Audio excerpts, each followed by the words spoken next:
Ladies and gentlemen, when we speak of Venezuela today, we must begin with the word sovereignty. For centuries, sovereignty has been the foundation of nationhood, the shield that protects the identity, dignity, and independence of every people. It is the principle that no matter how powerful or wealthy another state may be, it cannot dictate the destiny of another nation. Yet, in the story unfolding between Caracas and Washington, we see this principle under immense strain. President Nicolás Maduro, in rallying his citizens to form a people's militia, has not only issued a call to defend physical territory, he has invoked the ancient right of nations to decide their own fate.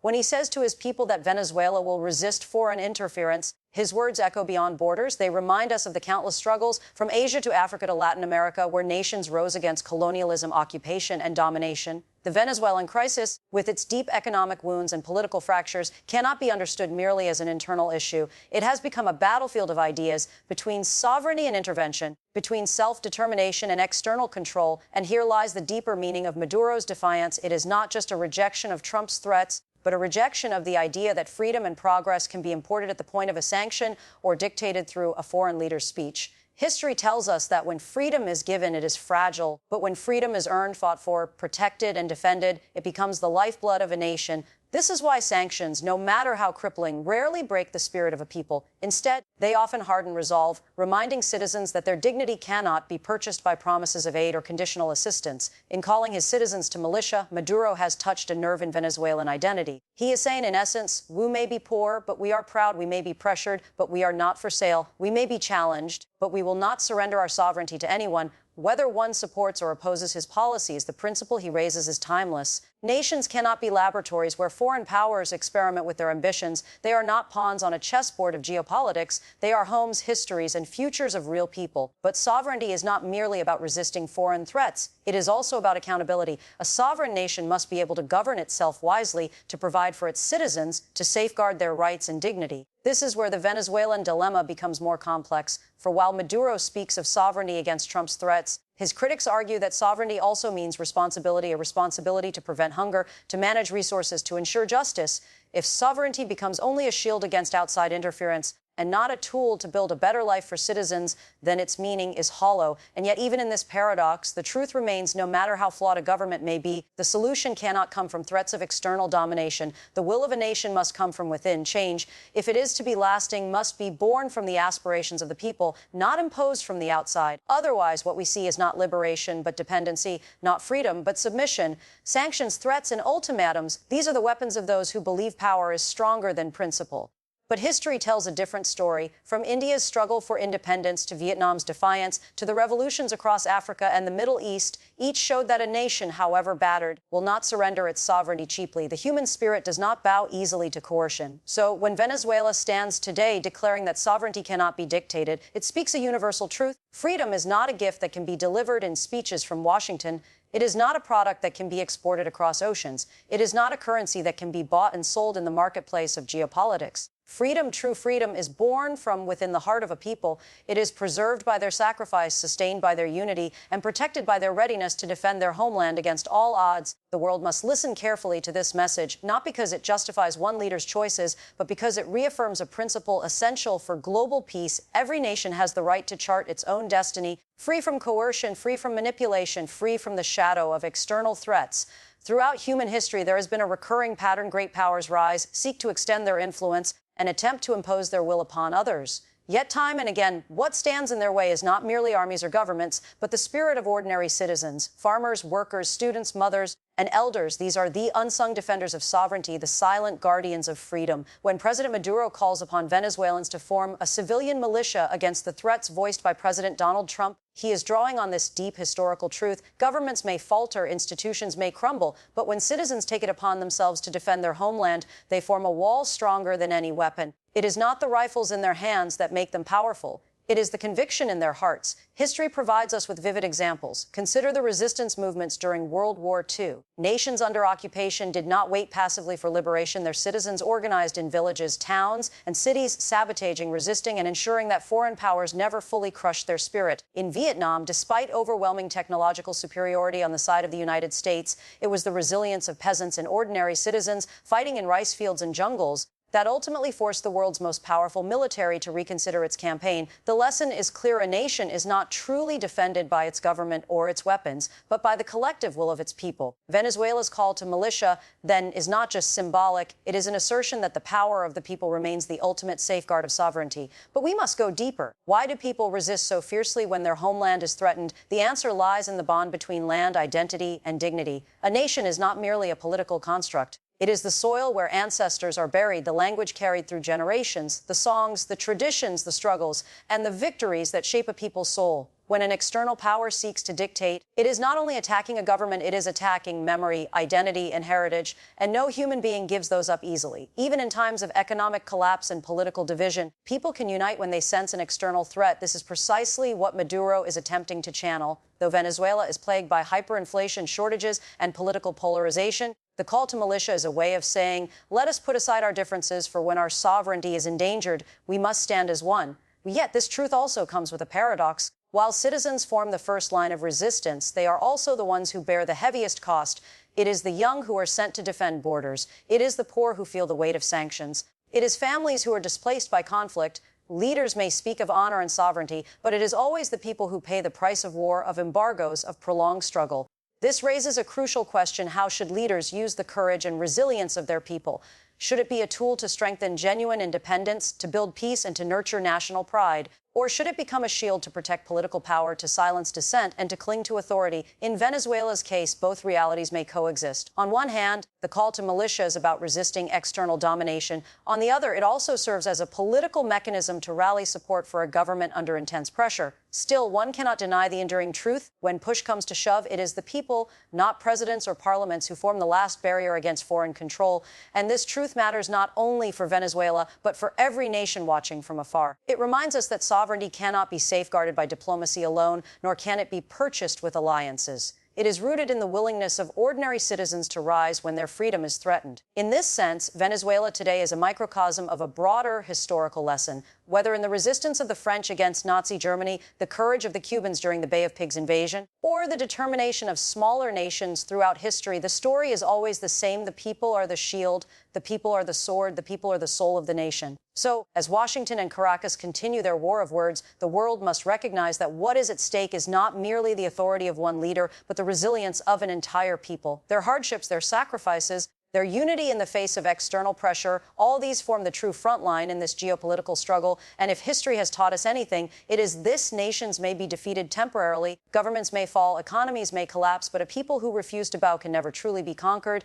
In moments of great national crisis, history often turns its gaze not to the generals in their uniforms or the politicians in their palaces, but to the ordinary people, the backbone of society. It is the farmer in his field, the worker in her factory, the student in her classroom, the grandmother raising her grandchildren. These are the individuals who become the true custodians of a nation when its sovereignty is threatened.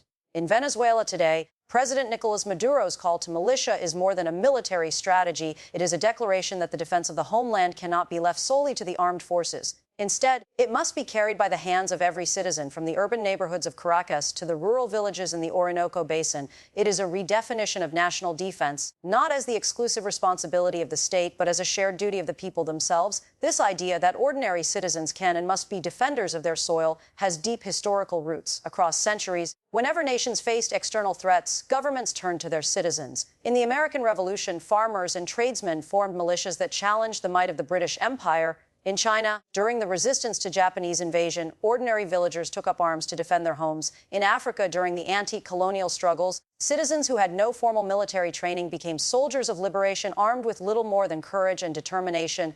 The pattern is clear: when sovereignty is at stake, the line between civilian and soldier blurs. Defense becomes not only a matter of professional armies, but of collective survival. Maduro's call to Venezuelans, farmers, workers, students, and elders reflects this reality. He is appealing not to a professional elite, but to the ordinary majority. The farmer who grows food for his community is now asked to guard the land that nourishes him. The student, once preparing for exams, is asked to prepare for defense. The elder, a symbol of memory and continuity, is asked to lend wisdom and resolve. Each citizen is transformed into both a contributor to daily life and a potential defender of the nation. Yet we must ask, what does this mean for the people of Venezuela, already struggling under immense hardship? Can a society fractured by economic collapse truly sustain the burden of militarization? For a mother who cannot find medicine for her child, the call to militia may feel like another weight placed upon weary shoulders. For a young graduate seeking opportunity abroad, the prospect of militia duty may seem like a chain tying him to a troubled homeland, and yet history also shows that hardship can foster resilience. A nation under siege often discovers strengths it did not know it possessed. Unity can emerge from adversity, pride can rise from pain. For Maduro, the call to militia is not only about rifles and uniforms, it is about creating a psychological shield against external threats. By telling the Venezuelan people that they themselves are the defenders of their soil, he is giving them ownership of their sovereignty. He is saying, this is not the government's struggle alone. This is your struggle, your nation, your duty, but here lies a delicate balance. For while citizen militias can embody patriotism and unity, they can also risk deepening division if used improperly. If such militias become tools for political suppression rather than defense, they can erode the very sense of solidarity they are meant to inspire. The history of militias is filled with examples of both triumph and tragedy, where they defended freedom in some cases, but in others became instruments of control and violence. Thus, the challenge for Venezuela is not merely to arm its citizens, but to ensure that their sense of duty remains rooted in genuine patriotism, not political manipulation. The idea of ordinary citizens as defenders must be tied to the broader principle of national sovereignty, not to the interests of one faction or party. Still, the symbolism of this call cannot be ignored. In a time when powerful nations often view smaller states as pawns in a global chess game, Venezuela's insistence that the people themselves will defend their soil carries weight. It says to the world, we are not passive. We are not waiting to be saved. We, the people, will guard our homeland with our own hands. And this symbolism resonates far beyond Venezuela's borders. It reminds other nations, large and small, that sovereignty ultimately rests not in the speeches of leaders or the strength of armies, but in the willingness of ordinary people to stand firm when their homeland is threatened. Ladies and gentlemen, let us remember the true strength of a nation is not measured in missiles or tanks, but in the courage of its citizens. A people united in defense of their soil are stronger than any external threat. And while the call to militia may arise from hardship, it also carries within it a timeless truth that when ordinary people rise as defenders, they transform their suffering into strength, their struggle into sovereignty, and their nation into something that no foreign power can easily subdue.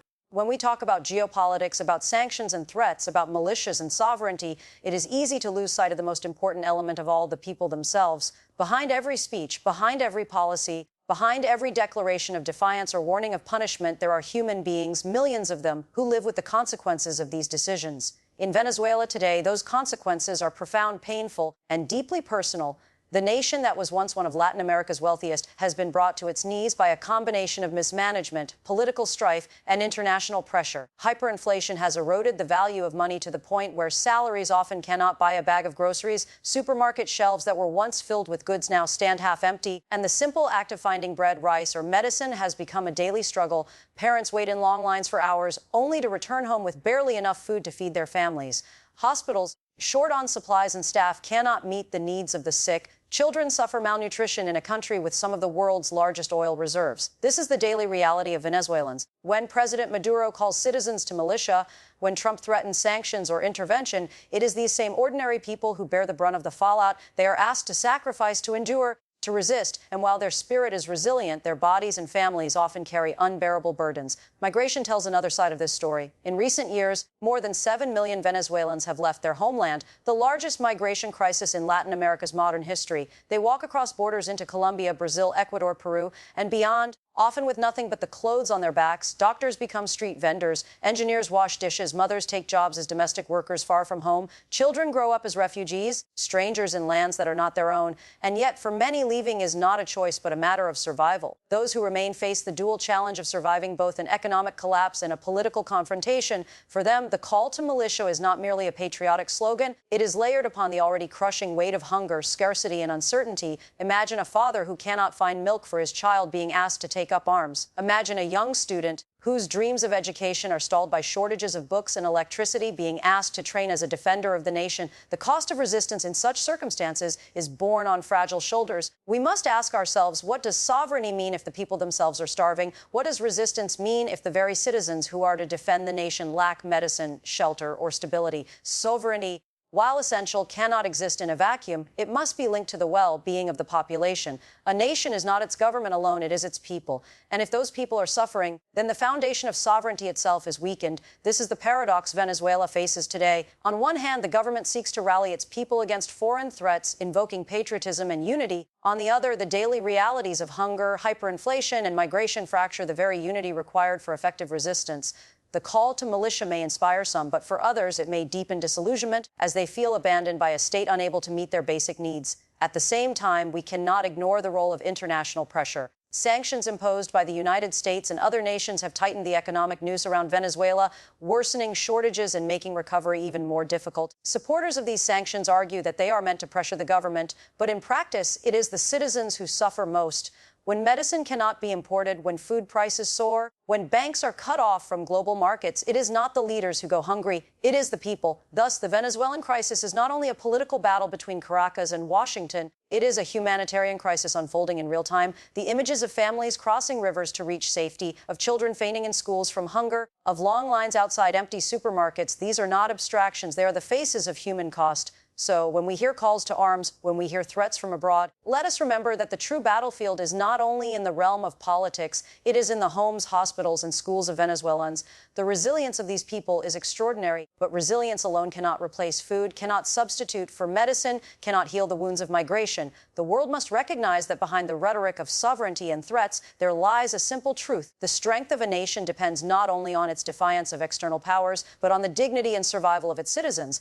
If Venezuela is to endure, if its sovereignty is to mean something more than words, then the needs of its people, food, medicine, stability, opportunity, must become the foundation upon which its resistance is built. Ladies and gentlemen, sovereignty without the people is empty. Resistance without dignity is fragile. If Venezuela is to rise from this crisis, it must ensure that the defense of the soil goes hand in hand with the defense of its people's most basic needs. Only then can the sacrifices of the citizens be transformed into lasting strength rather than unbearable suffering. When we analyze President Nicolás Maduro's call for Venezuelans to join the militia, we must understand it not only as a political act, but also as a psychological and strategic maneuver. It is a move woven from two threads, defiance and desperation. On the surface, it is defiance, a bold rejection of President Donald Trump's threats and what Maduro describes as imperial aggression. But beneath that defiance lies desperation, the urgency of a leader who knows his government's survival rests on binding the people directly to the defense of the state. Let us first examine the defiance. For years, Maduro has positioned himself as a successor to Hugo Chávez's Bolivarian vision, a vision rooted in sovereignty, independence, and resistance to U.S. influence. The rhetoric of standing up to Yankee imperialism has deep resonance in Latin America, where memories of interventions, KIPs, and economic domination remain raw. By calling citizens to militia, Maduro is sending a message not only to Trump, but to the entire world. Venezuela will not be dictated to. We will defend our sovereignty with our own people, not with borrowed armies or foreign alliances.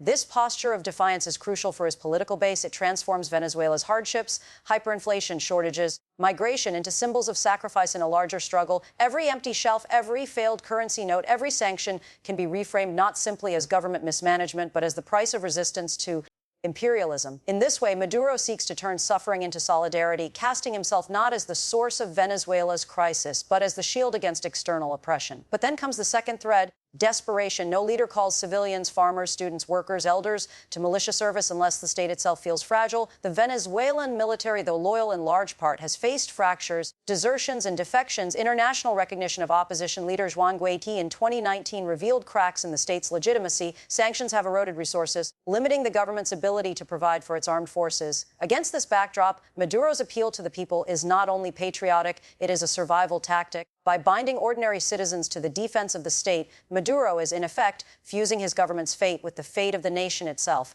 If the people become the soldiers, then to attack the government becomes to attack the nation. If the people themselves are armed, trained, and mobilized, then any challenge to Maduro's rule must first contend with the reality that millions of Venezuelans are now invested in defending the system. In this way, desperation transforms into strategy. But this duality, defiance and desperation, carries both power and risk. On one hand, it strengthens Maduro's narrative. He can portray himself as a leader besieged not because of his failures, but because of his courage to resist foreign powers. On the other hand, it exposes the fragility of his position. The more he relies on citizens for defense, the clearer it becomes that the institutional strength of the Venezuelan state is under strain. A confident government does not need militias of farmers and students. A struggling one does. This tension is not unique to Venezuela. Throughout history, leaders facing internal crises and external threats have often turned to the people as both shield and sword. In Cuba, Fidel Castro's committees for the defense of the revolution blended patriotism with surveillance, creating both loyalty and fear. In China's Cultural Revolution, Mao mobilized youth militias, both to protect the revolution and to preserve his personal grip on power. In each case, the line between defending sovereignty and consolidating authority became blurred. For Maduro, the challenge is similar. His defiance of Trump and the United States earns him a place in the narrative of anti-imperialist struggle, but his desperation to preserve legitimacy forces him to lean heavily on the very people who suffer under his rule. The militia, therefore, is not just about external defense, it is about internal control. And here lies the central paradox. A leader may call his citizens to arms in the name of sovereignty, but if those citizens are motivated more by hunger than by patriotism, the unity he seeks may prove fragile. Loyalty born of desperation is unstable. Resistance fueled by hardship is unsustainable, unless it is matched by genuine governance, by the ability to provide food, medicine, opportunity. The militia may remain a symbol of resistance, but not a foundation for stability. Still, one cannot deny the boldness of Maduro's move. At a time when global powers often wage battles through technology, economics, and diplomacy, Venezuela's leader is returning to the most primal form of resistance, the people themselves. His defiance is loud, his desperation quiet,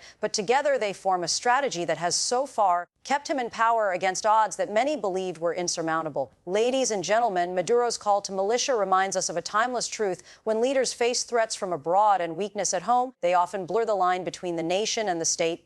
Defiance becomes their banner, desperation their anchor. The question is not whether this strategy can buy survival, it already has, but whether it can create lasting legitimacy. Because true sovereignty is not only the ability to defy external threats, it is also the ability to govern with justice, to feed the hungry, to heal the sick, to give the young a future worth defending. Without that, defiance is hollow, and desperation only postpones the inevitable. At the heart of the Venezuelan crisis lies a question that echoes far beyond its borders. Is there no room for diplomacy before the drums of militia and military drown out reason? This is not only a question for Venezuela and the United States, it is a question for our world today, where conflict so often takes precedence over dialogue and where the voices of peace are drowned out by the noise of threats and weapons. When President Nicolás Maduro calls his citizens to militia, and when President Donald Trump responds with warnings and sanctions, both sides escalate a confrontation whose victims are not leaders but ordinary people. The language of confrontation fuels division, the absence of dialogue fuels despair.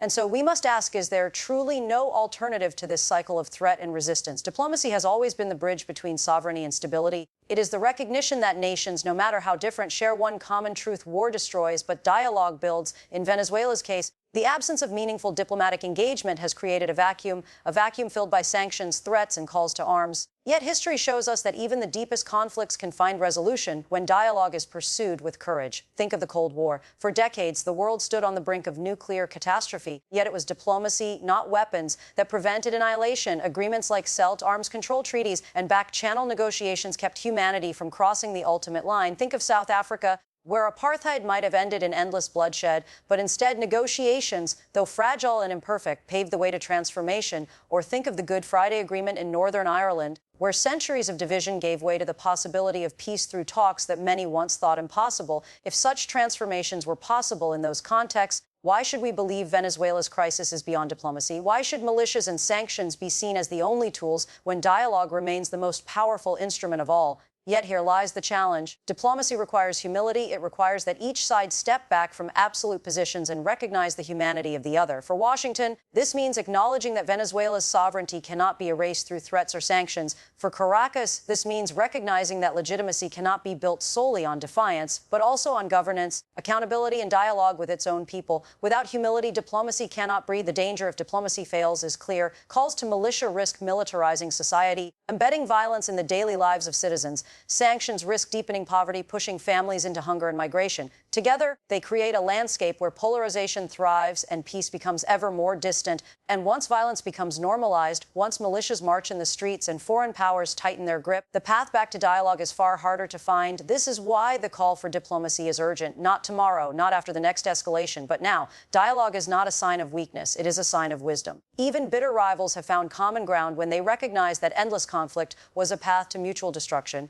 For Venezuela and the United States, diplomacy could mean establishing humanitarian corridors, allowing medicine and food to reach those in need. It could mean mediated negotiations between government and opposition with the support of regional actors like Mexico, Uruguay, or the United Nations. It could mean recognizing that the people's well-being must come before political pride, but diplomacy is not only the task of governments. Civil society, regional organizations, international mediators all have a role to play in creating spaces where dialogue is possible. When ordinary citizens suffer, the responsibility to seek peace belongs to all of us. The international community must resist the temptation to turn Venezuela into a theater of geopolitical rivalry. Instead, it must commit to the principle that sovereignty and human dignity go hand in hand, and that both can only be preserved through dialogue. Ladies and gentlemen, history will judge our time not by the number of militias formed or sanctions imposed, but by whether we had the courage to choose peace when war seemed easier. Diplomacy demands patience, humility, and persistence. It is slow, often frustrating, and rarely perfect, but it is always less costly than the alternative. So let us return to the question, is there no room for diplomacy before the drums of militia and military drown out reason?